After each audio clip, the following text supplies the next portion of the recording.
786 अभी उर्स आ रहा है शेख मिस्त्री दरगाह बाबा का। बड़े पैमाने पे पूरे हिंदुस्तान से लोग यहाँ शिरकत फरमाते हैं और बड़ा अलग ही माहौल दिखाई देता है।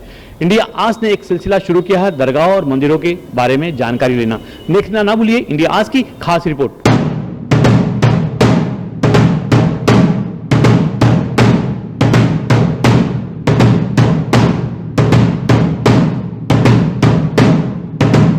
ऐसा और किस्सा कौन सा है जो लोगों के ज़बान पे है? आइए मैं आपको वो वहाँ ले जाऊँ जहाँ से किस्से और मौजज़े जो है वो बनते हैं और दिखते हैं। आइए मैं बताइए। आइए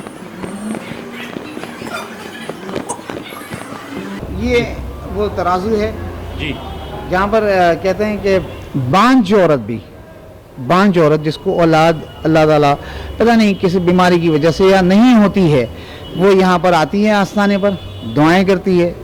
और जब ये दुआएं करती है कि मैं यहाँ पर आके मिस्री में खड़ी शक्कर में बच्चे को तोल दूंगी, कहते हैं 7 जुमेरात आने तक अल्लाह माशाल्लाह अल्लाह वलियों की इतना करीब है और इतनी सुन लेता है कि वो बांझ औरत भी जो है वो औलाद देने के काबिल हो जाती है। और ये सिर्फ इस्लामी औरत, मुसलमान औरत ऐसा नहीं है, ये वलियों के दर से चला रहा है कि हम मज़हब और मज़ाहिब के लिए नहीं, हम हर कौम के लिए हैं।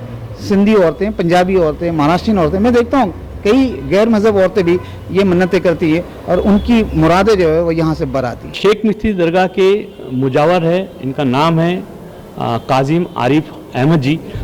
सर ये कितने सालों से आप खिदमत कर रहे हैं, मुजावर है यहाँ पे, कितनी पीढ़ी आपकी हुई और बाबा के कौन से ऐसे किस्से हैं जो ज़्यादा लोगों को पता है और हमारे इंडिया के माध्यम से आप लोगों से शेयर करें? ज़रूर। मेरा नाम काजिम आरिफ अहमद जी, जैसा कि सलाम भाई ने बताया। हज़रत शेख मिस्री रहमतुल्लाह अलैह बॉम्बे गैज़ेट कलेक्टर में है। आप 1842 में बॉम्बे गैज़ेट में है रिकॉर्ड पे कि उसमें ये तारीख दी हुई 1842 और उसमें बताया गया कि आप 550 साल पहले आते। तकरीबन ये अरसा जो है 700 से 725 साल का हो गया है। अंदाज़ा नहीं लगाया जा सकता। मैं जब छोटा था तब मेरे वालिद और दादी बात करते थे कि तकरीबन हज़रत को 700 सवा 700 साल हो गए। अब जो उरूस आ रहा है इंशाअल्लाह रबीउल आखिर की 13 तारीख, तो हम ये उरूस भी जो है वो 786वां मनाने जा रहे हैं माशाअल्लाह।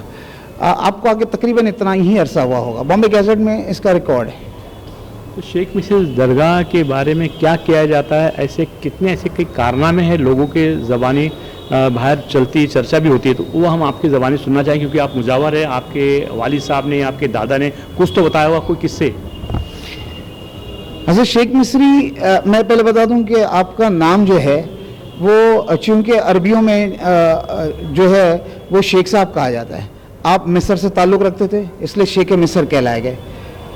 असल नाम इनकी समायात जो है वो दादा तक भी नहीं थी, इसलिए आप हज़रत शेख मिस्री के ही नाम से वाबस्ता रह गए। आज इलाका भी माशाल्लाह उन्हीं के नाम से वाबस्ता है। आप कहते हैं कि इल्म की गर्ज से यहाँ पर आए थे।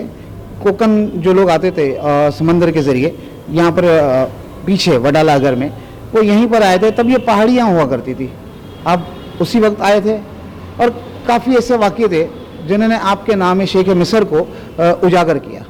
जैसे वडालागर में नमक का कर होता है, लोग वहाँ से नमक जो है निकालते थे और खटारे में बैलगाड़ी जो है वो खटारा खींचती थी और वो नमक जो है अपने बोरे में भर के वो ले जाया करते थे। ये आमदनी के जो है वो असल ज़राए उस वक्त के हुआ करते थे। आपकी इबादत और आपकी यहाँ पर मौजूदगी, आपने उन लोगों से कहा गया कि भाई ये जितने भी आप कठारे भर के जाते हैं इसमें क्या भर के ले जाते हैं जिससे आपकी आमदनी होती है? लोगों ने कहा हज़रत हम जो है वो नमक यहाँ से निकालते हैं, चूँकि नमक का अगर है और इसको ले जाके नमक के भाव बेच देते हैं। आपने कहा इसे अब बेचना तो मिस्री के भाव तुलना। लोगों ने कहा हज़रत हमने खुद अपने हाथ से नमक भरा है, हम इसे मिस्री के भाव कैसे बेचें? आपने कहा अगर नहीं आपको यकीन आ रहा तो एक आध बोरा खोल लें, लेकिन आपकी उजरत इससे ज़्यादा होगी और आप इसे मिस्री के दाम से ही बेचना। जब बोरा खुला गया तो तकरीबन सारे उन बोरों में जिसमें नमक भरा गया था वो अल्लाह का शुक्र और अल्लाह पाक की शान में जल्ले जलालहू और मिस्री सरकार का सदका था कि वो सारी बोरियां जो है वो मिस्री के नाम से शक्कर बन गई थी। मिस्र, शेख मिस्र वहीं से अपने आप को लोगों के दरमियान, लोगों की ज़बानों पर बसते चले गए और आज ये इलाका भी जो है अल्हम्दुलिल्लाह उन्हीं के नाम से वाबस्ता है। शेख मिस्त्री दरगाह के नाम से वडाला जाना जाता है और एक अंटोफिल स्टेशन भी है और शेख मिस्त्री जो कि पूरी दुनिया में फेमस है, मजार शरीफ है। आपके परिवार में से 5वीं पीढ़ी बोली जाती है, तो आपको आपके वालिद साहब ने कुछ बताया हो बाबा हजरत के बारे में, आपने अपने बेटे को बताया होगा, तो आपने क्या क्या सुना है और अपने बड़ों के ज़बानी आप ये बताइए। मैं बता दूं, जैसे कि इलाके का नाम आपने बताया एंटॉप हिल है। एंटॉप हिल पहाड़ी पे रहने की वजह से ये एंटॉप हिल कहा गया। वडाला जो नाम दिया गया, वडाला किसी नाम से मनसब नहीं रखता, वडाला के कोई मायने ही नहीं बनते। दरअसल ये उस ज़माने की बात थी जहाँ आज महफिल जहांगीरिया है, वहाँ उसे बड़ी पीढ़ी कहा जाता था और यहाँ आस्थाने के करीब जहाँ तराजू रखा है ये छोटी टिकरी कहा जाता था। तो हज़रत का जो उस ज़माने में आबादी बहुत कम थी, लोग दूर से जो है वो देख लिया करते थे जो यहाँ आने वाले होते थे कि भाई अब हमें जाना चाहिए नहीं, क्योंकि मेरे बाप दादा से पता चला है कि उस वक्त जुमेरात की रात में जो है एक शेर आपकी खिदमत में आया करता जी, और शेर की पूंछ जो थी नीचे वो काफ़ी गहरी होती थी बालों से, और वो उसको साफ करता वो चला जाता था, कुछ देर बैठता था। लोग जब दूर से देखते थे तो वो ये कहते थे कि हाँ वाघ यानी शेर और डोला आंखें, तो लोग यही समझते थे कि वाघ डोला है वहाँ पे।